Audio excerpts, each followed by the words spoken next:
Hello and welcome to Everyday Bonsai.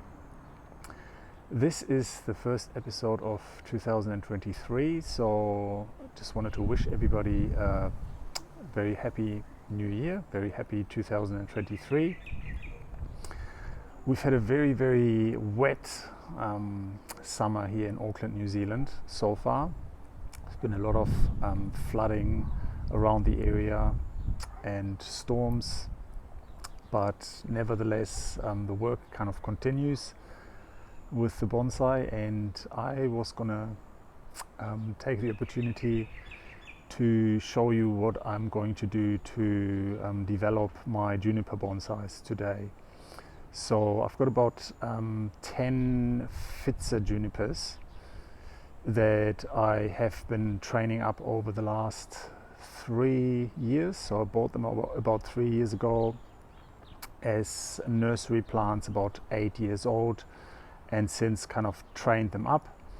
And I just wanted to show you what I'm doing in order to get them onto the path to become bonsais. So they're still in development stage, so I would call it late development, and I think next repotting season I'm giving them a bonsai pot, and I would call that getting into refinement stage. So yeah, just let me walk you through. So I'll give you a little spin on this tree. This is one of the 10 trees. This has already been trimmed for the season, and the way that I've developed them over the years is basically just very simply kind of trim out what I definitely knew that wasn't needed for the overall design. So that's one, and there's big branches that I've cut out here and here.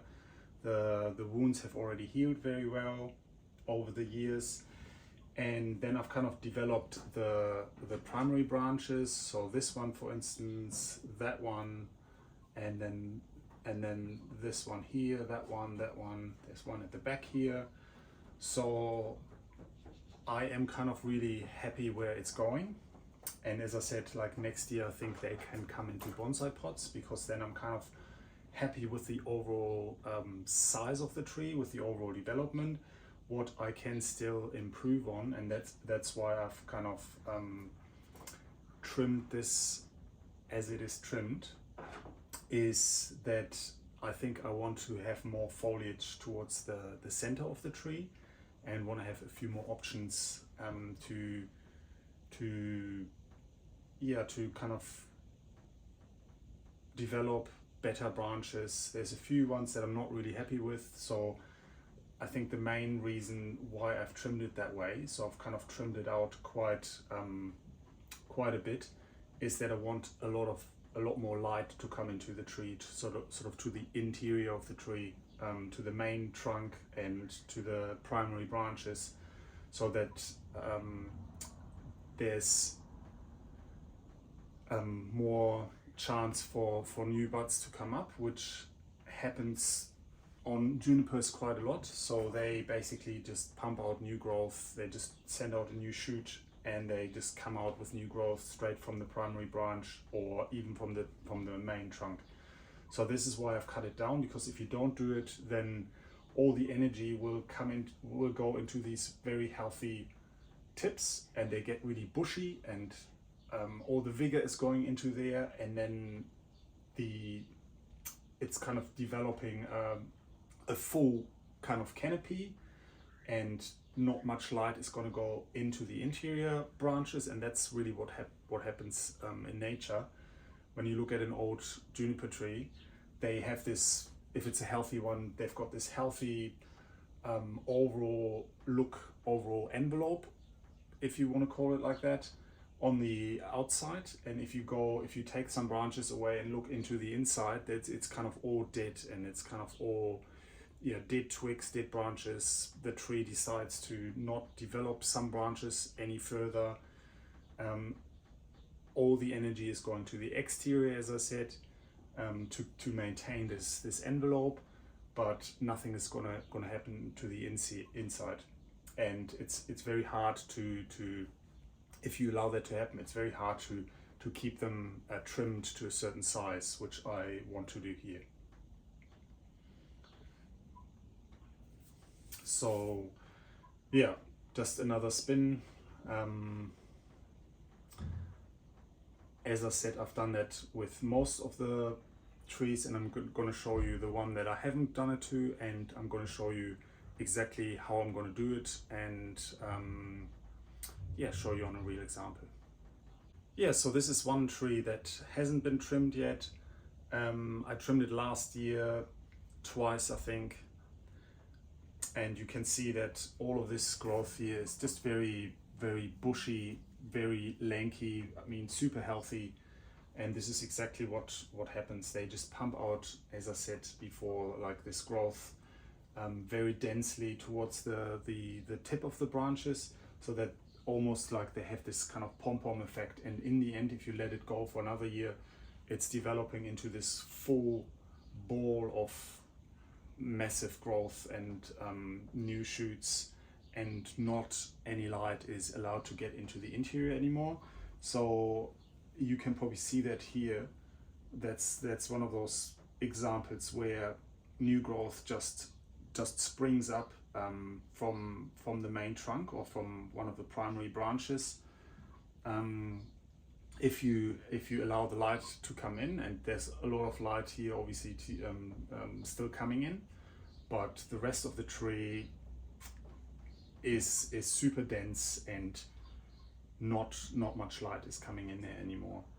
So yeah, I'm gonna show you on a few branches what I'm doing. So my concept at this stage is basically just to say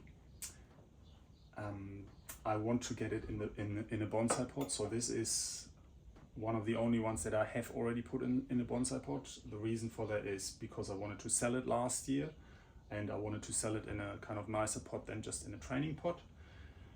Nevertheless, it's quite a large pot, it's quite deep, so it's still got a lot of growth and a lot of room to grow into that dish, and that's why it's put out so much growth as well. But so I basically have a look at the overall shape of it, the overall mass, and then I basically say I kind of roughly trim it to the envelope that I want to keep on the tree, and then I get a bit more into the detail and chop some branches out and allow more light to come through. So I might just chop a few branches out and then show you in detail how I'm going to do it, because it's kind of important that you do it the right way, otherwise the right growth will not happen, and it kind of continues on the path of shooting out those lanky branches that then produce all of their main growth on the exterior of the branch. So yeah, first thing, as always, as with most species, is to kind of give it a quick cleanup. So I always try to start that I remember where I have been at with the lowest branch, which is this primary branch here, and then I go along it and just kind of cut all the.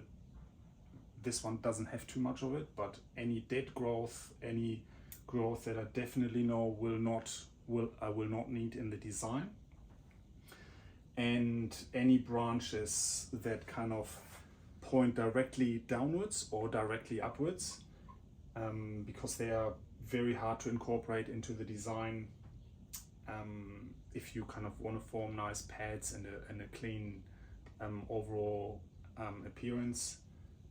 That's not that easy to do. So I'm gonna do that with a few branches here.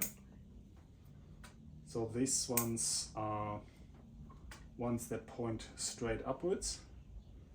I don't need those. These ones are kind of fine. These ones are just too tiny and are not going to do anything. So I'm going to take those out as well. And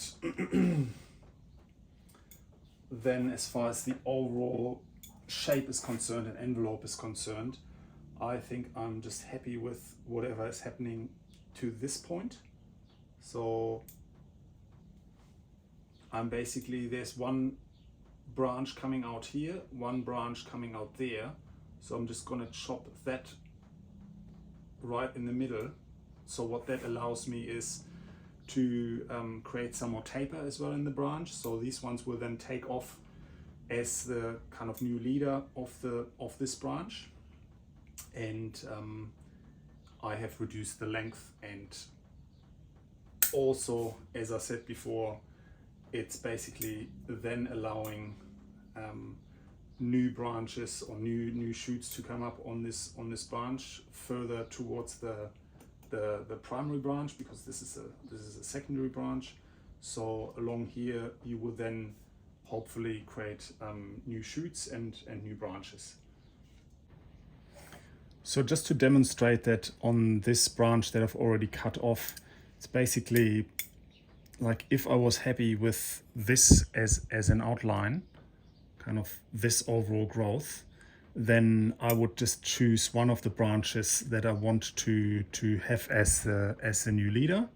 So for instance, I'm just going to choose this one here, because it looks nice and healthy, and it looks kind of natural that it kind of grows out from there. It doesn't come out on a right angle, so it kind of is like a continuation of the main branch. So I'm just going to chop it off right there. Bang. And this then can become the new leader. And what I'm doing then is, because now all of course these ones look super strong here, I'm kind of doing the same thing with these ones. So in order to match the growth and overall size, I'm just going to choose, say, this one here to become the new leader, and chop all of this off. And then kind of to clean that up a bit, I do it even with those little ones here. And so as opposed to what's not so good is if you chop off like that, you don't want to do that, because all of these tips will then turn brown and it's not going to look very nice. So what I always do is kind of check for a natural point in between those foliage masses and just cut off there. So then you will not even recognize that it's been cut, that it's been pruned, and it has a natural point to continue to grow from there on. I'm going to do that with that one as well. And with this one, and with this one.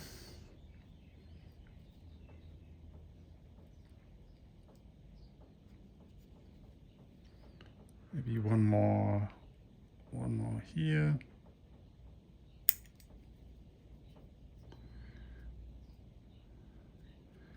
And this is, again, like this is one of those typical ones where all of this bushy growth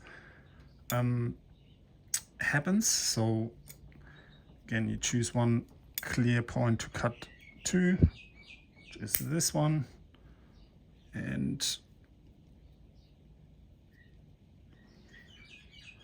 then check if you want to keep all of those branches. I think they are fine, because they're having a kind of alternating pattern, one here, one here.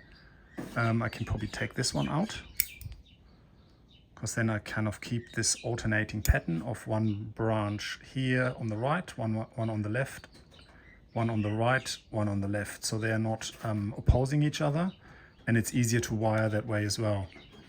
So once I've done that, maybe here is the last one. Kind of, this is then the kind of new branch, and I mean the height is kind of reduced by 3/4 or something like that, and it looks quite natural like that way. And you have allowed more light to come into the interior of the tree. And so so I will basically now put the tree on the stand and do that to the whole tree on a time lapse, and show you the end result right after. All right.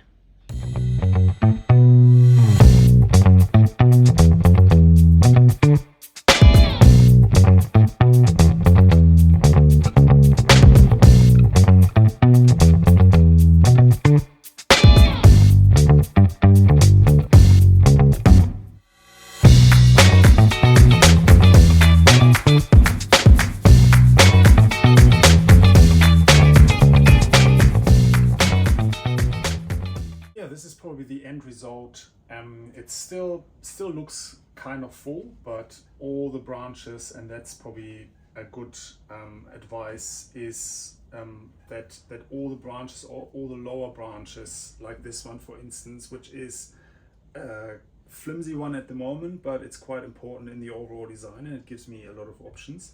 So if that one is completely overshadowed by other branches, then it's not going to develop well, or sometimes not at all. So that's why it's important to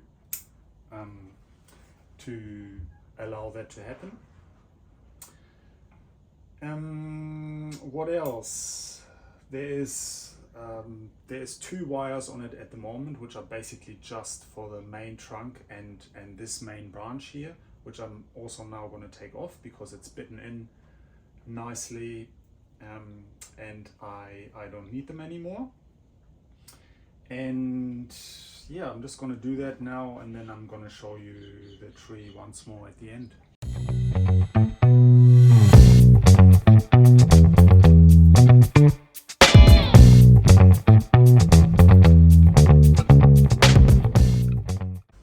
Yeah, so this is probably all I want to do for now. I have now taken the wire off. So this is a completely unwired tree. I'm very happy with the development. All the kind of branches to create an amazing bonsai in the future are there. They are going to develop a bit further, and as I said, like, I'm just gonna now allow it to grow for another probably 6 to 8 weeks, depending on how fast it's growing. Junipers have no problems with taking a whole lot of foliage off, so I might just show you. I took about 50% or even more, 70% of the foliage mass off, so that's quite a bit, but they don't tend to have a problem with that. So, and it's probably still a bit bushier than I would like it to be, but the reason for that is that it allows me, when I have wired it properly and have wired all the secondary branches and the tertiary branches, have done a detail wiring with it, that then it allows me to still trim a bit of foliage off and have a good lot of branches to select from. And yeah, I think that's it. I might just put it outside again to allow it to grow for another 4 to 6 or even 8 weeks, and then I think it's going to be an amazing bonsai in the future. So if you like the content, please give us a thumbs up and subscribe to the channel. Thank you very much for the subscribers so far from last year. It's been pretty amazing, and I would like to keep it going. So yeah, please subscribe and give us a thumbs up if you like the content, and I hope to see you in the next video.